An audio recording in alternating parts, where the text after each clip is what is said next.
Buenos días todos de la gracia. Empezamos hoy en este tercer domingo de la Pascua con una lectura del Evangelio de San Lucas. Aquel mismo día, dos de los discípulos que se dirigían a un pueblo llamado Emaús, a unos 11 kilómetros de Jerusalén, iban hablando de todo lo que había pasado. Mientras conversaban y discutían, Jesús mismo se acercó y comenzó a caminar con ellos. Pero aunque lo veían, algo les impedía darse cuenta de quién era. Jesús les preguntó: ¿De qué van hablando ustedes por el camino? Se detuvieron tristes, y uno de ellos, el que se llamaba Cleofás, contestó: ¿Eres tú el único que ha estado alojado en Jerusalén y el que no sabe lo que ha pasado allí en estos días? Él les preguntó: ¿Qué ha pasado?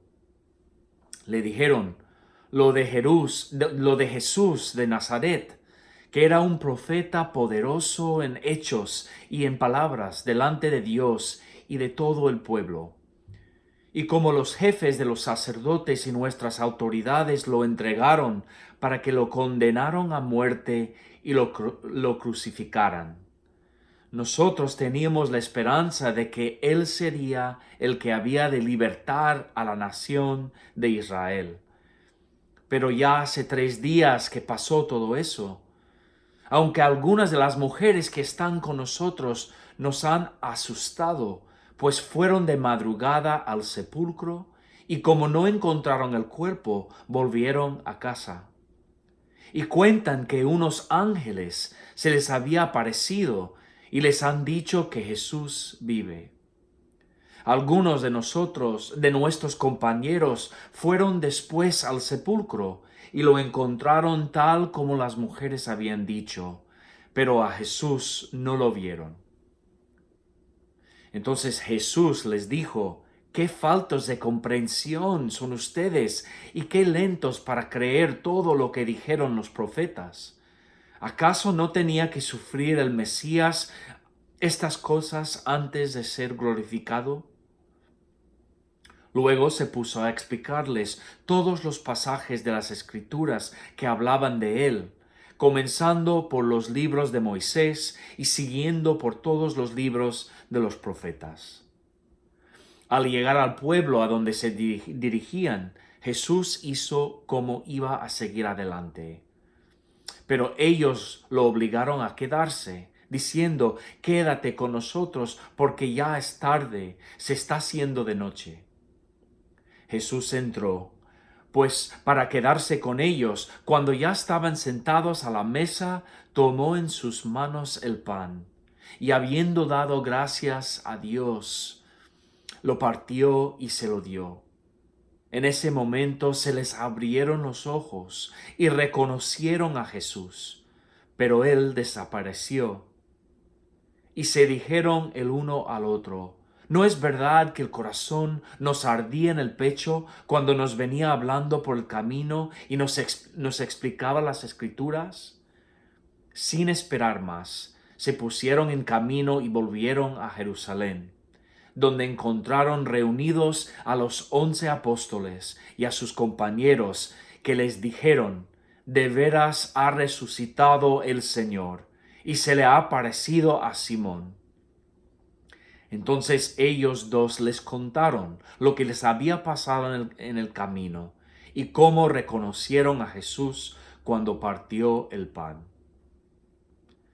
Palabra del Señor. Demos gracias a Dios.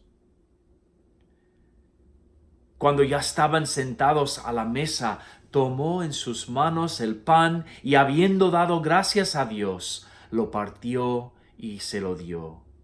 En ese momento se les abrieron los ojos y reconocieron a Jesús, pero él desapareció. Esta historia de San Lucas es una de las 3 de las llamadas historias de post-resurrección. O sea, una de las 3 veces cuando Jesús aparece delante de los discípulos y de otras personas después de su resurrección y antes de su ascensión al cielo. Esta historia es una de las más bonitas del Nuevo Testamento y siempre me ha hecho pensar, ¿puede ser esta la primera Eucaristía, la primera comunión del Cristo resucitado? Y en la historia de la cristiandad, desde ese momento, hace 2000 años, en el camino hacia Emaús, la fracción del pan se ha convertido en la presencia real de Jesucristo en la Santa Comunión. Hoy en día seguimos creyendo en esa presencia real de Jesús en el pan y en el vino, el santo sacramento de la comunión. Pero esa historia también tiene algo que ver con lo que no vemos. El misterio de nuestras vidas como seres humanos, compartiendo este mundo con nuestro prójimo. En el Evangelio de hoy, Cleofás y otro discípulo van caminando hacia el pueblo de Emaús conversando y de pronto Jesús mismo se acerca y comienza a caminar con ellos. Y aquí tenemos el punto clave de la historia. En el versículo 16, pero aunque lo veían, algo les impedía darse cuenta de quién era. Algo les impedía. Les quiero contar una breve historia de mi obispo de Carolina del Sur, el obispo que me ordenó diácono y sacerdote. Se llama Skip Adams. El obispo Adams cuenta una historia que le cambió su vida y cambió su ministerio de sacerdote. Hace muchos años ya, cuando era sacerdote joven, viajó a la India para trabajar en la residencia para los desamparados y moribundos de la Madre Teresa de Calcuta. La Madre Teresa fundó la residencia para cuidarse de los que sufren en las calles de Calcuta, muriéndose de la disentería, de la cólera, de la lepra y del SIDA. El obispo Adams trabajaba aquel año con un grupo cuidando, bañando y dando de comer a los residentes de la residencia.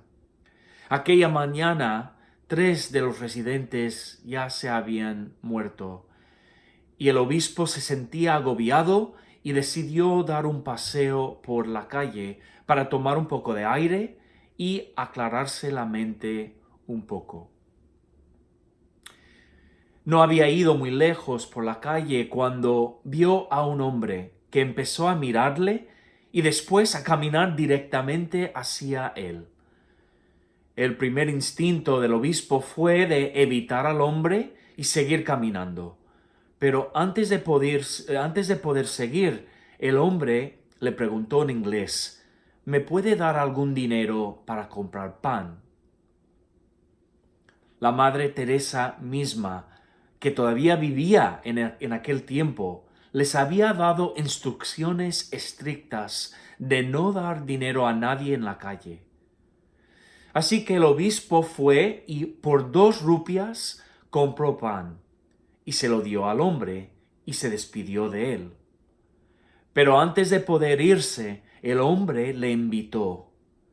¿Quiere un poco de pan? De pronto el hombre se sentó, ahí mismo en medio de la calle llena de gente, y le señaló al obispo que se sentara con él también. Estas son las palabras del obispo que decidió sentarse con él. En mi cabeza tengo las palabras de advertencia: no coman comida en la calle y las enfermedades que puede haber. Solo quería dar un paseo, pero tomé la única decisión posible y le dije que sí. Entonces el hombre sacó de su cinturón una tela, un trapo, lo puso en el piso, tomó el pan y lo partió, y después me dio un trozo a mí, esperando que lo comiera antes de comer el suyo. Así que comimos juntos en silencio, sin el paso del tiempo. Y después dobló el trapo sobre el pan que sobraba, lo guardó en su cinturón, nos paramos, nos inclinamos el uno hacia el otro de la manera del saludo hindú y nos despedimos. Nosotros somos alimentados en los tiempos más inesperados. Y el obispo Adams fue alimentado y se encontró con Cristo aquel día en una calle polvorienta de la India. En el capítulo 13 de la carta a los Hebreos, San Pablo nos recuerda esto. No dejen de amarse unos a otros como hermanos. No se olviden de ser amables con los que se encuentran, pues de esa manera, sin saberlo, algunos hospedaron ángeles. Sin saberlo, algunos hemos hospedado ángeles. En estos días de crisis, estamos rodeados de ángeles sin saberlo. Cristo mismo está presente en nuestras vidas. Y nosotros mismos podemos convertirnos en ángeles para ayudar a los que más nos necesitan. Y Cristo nos enseña el camino. Oremos en estos días que se nos aclare la vista siempre para darnos cuenta de la presencia de Dios en nuestras vidas. Oh Dios, cuyo bendito Hijo se dio a conocer a sus discípulos en la fracción del pan, abre los ojos de nuestra fe, para que podamos contemplarle en toda su obra redentora. Amén. Cuídense muchos, hermanos y hermanas. Aquí estoy siempre si me necesitan. Me llaman, me mandan un mensaje y bendiciones a todos y a sus familias en estos días. Amén.